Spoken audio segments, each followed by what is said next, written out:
आइए मेरे दोस्तों, असलाफ के नक्शे कदम पे चलते हुए मैं ये चाहता हूँ कि इस पाक और पवित्र महफिल का आगाज रब के उसी पाक और पवित्र कलाम से किया जाए जो सारी दुनिया की हिदायतों के लिए आया, जिसका पढ़ना पढ़ाना सवाब है तो सुनना सुनाना भी सवाब है। हद तो ये है कि अगर कोई अनपढ़, कोई जाहिल पाक और पवित्र होने के बाद, गुस्ल करने के बाद रब के उस मुक़द्दस कलाम को अपने हाथ में लेता है और उस पर उंगलियां फेर कर ये कहता है कि रब का ये सच्चा कलाम है, इसका एक एक हर्फ सच्चा है, तो रब ताला उसे भी सवाब से नवाजता है। मेरे दोस्तों, आइए ऐसे मैं कारी कुरान अली जनाब कारी जमशेद साहब नदवी से बड़े अदब एहतराम के साथ गुजारिश कर रहा हूँ कि हजरत कारी साहब तशरीफ लाएं और तिलावत कलाम पाक से इस खूबसूरत महफिल का खूबसूरत आगाज फरमाए।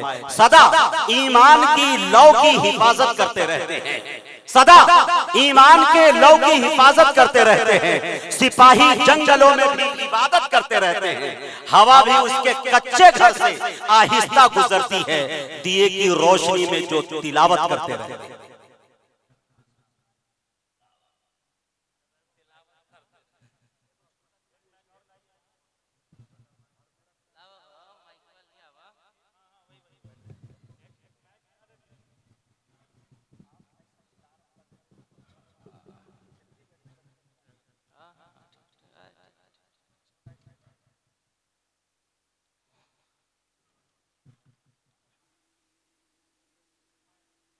भाई, आपके जलसे की शुरुआत है और कुरान करीम की तिलावत करना सुनना ये सबसे बड़ा सवाब है। मैं चंद आयतों का तर्जमे के साथ तिलावत कर रहा हूँ, फिर इंशाअल्लाह आपका ये प्रोग्राम बहुत देर तक चलने वाला है। जो हजरात दाएं बाएं हैं उनसे दरखास्त है कि वो पिंडाल में तशरीफ ले आए। अऊज़ु बिल्लाहि मिनश शैतानिर रजीम।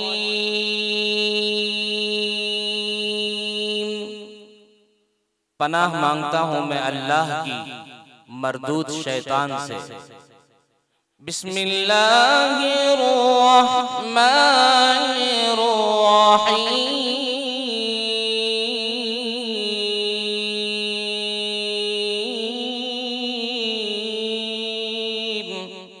शुरू करता हूँ उस अल्लाह के नाम से जो बड़ा ही मेहरबान और निहायत रहम करने वाला है। अफ़हसिबतुम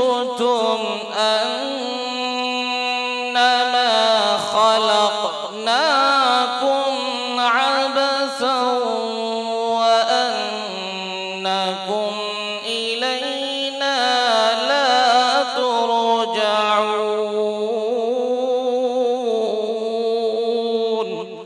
ऐ इंसानों, क्या तुम ये गुमान करते हो कि हमने तुमको बेकार पैदा किया है और तुमको हमारे पास लौट कर नहीं आना है? फतआलल्लाहुल मलिकुल हक़ ला इलाहा इल्ला हुवा रब्बुल अर्शिल करीम।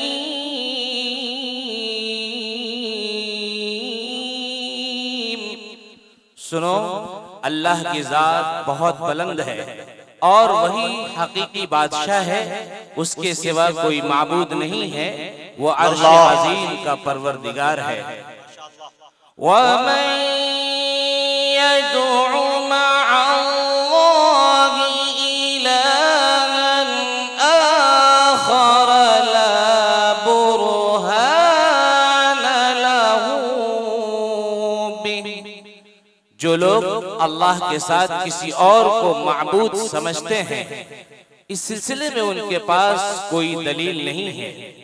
फ़इन्नमा हिसाबुहु इन्द रब्बिही इन्नहु ला युफ्लिहुल काफिरून।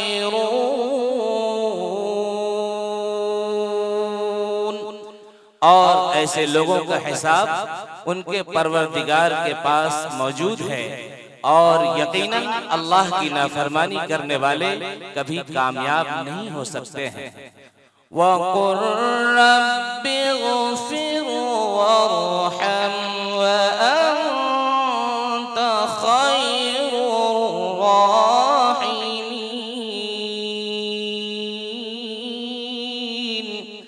ए नबी सल्लल्लाहु अलैहि वसल्लम, आप कह दें, ए मेरे परवरदिगार मग़फ़िरत फरमा और रहम फरमा, इसलिए कि तू तमाम रहम करने वालों में सबसे ज्यादा और बेहतरीन रहम करने वाला है।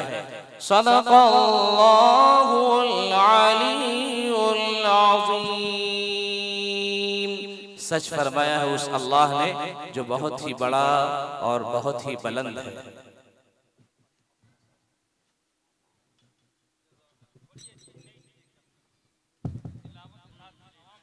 मौजूद सामीन, अभी आपके दरमियान कारी फसलहान फाजिल नौजवान आली जनाब कारी जमशेद नदवी साहब दामत बरकातहुमुल आलिया बड़े अच्छे अंदाज में तिलावत कलाम पाक से इस खूबसूरत महफिल का खूबसूरत आगाज फरमा रहे थे। हजरात, हमने बड़े बड़े मुजाहिरे क़िरत की भी निजामत की है, लेकिन एक अजीब चीज और एक अनोखापन, अछूतापन, एक नई कोशिश, एक नई काविश जो देखने को हमें मिली कि कुरान करीम की तिलावत के साथ साथ उनका तर्जमा भी कारी साहब फरमा रहे थे, ताकि हम लोग समझ सके कि ये जो पढ़ रहे हैं क्या कह रहे हैं, पढ़ने का मकसद क्या है, एक एक चीज को बयान कर रहे थे। अल्लाह ताला हजरत कारी साहब को सलामत रखे। हजरत कारी साहब जब लहने दाऊदी से सामाईन के कल्ब जिगर को मिठास पहुंचा रहे थे, मैं बैठकर वहीं सोच रहा था कि जब फूलों ने खुशबू की तिजारत की है तो पत्ते पत्तों ने फूलों की शिकायत की है। महक उठाए हर समतरो फजाए जब किसी शख्स ने कुरान की तिलावत की। शायर कहता है कि कलामे रब की एक एक लफ्ज में गहराई होती है, वही पढ़ता है जिसके जहन में बीनाई होती है। इस अंदाज में पढ़ रहे थे। अल्लाह ताला सलामत रखे। हमें जलसे की फेहरिस्त तैयार करने से पहले जब ये फिक्र होती है कि अच्छे अनाउंसर, अच्छे शायर, अच्छे खतीब का इंतखाब करे, मेरा मानना है कि सबसे पहले अच्छे कारी कुरान का इंतखाब होना चाहिए ताकि प्रोग्राम का आगाज अच्छे अंदाज में हो सके। ये कोशिशें होनी चाहिए हमारे कौम के लोगों के अंदर। बड़े अच्छे अंदाज में पढ़ रहे थे मेरे दोस्तों। शायरी के लिए, नातिया शायरी के लिए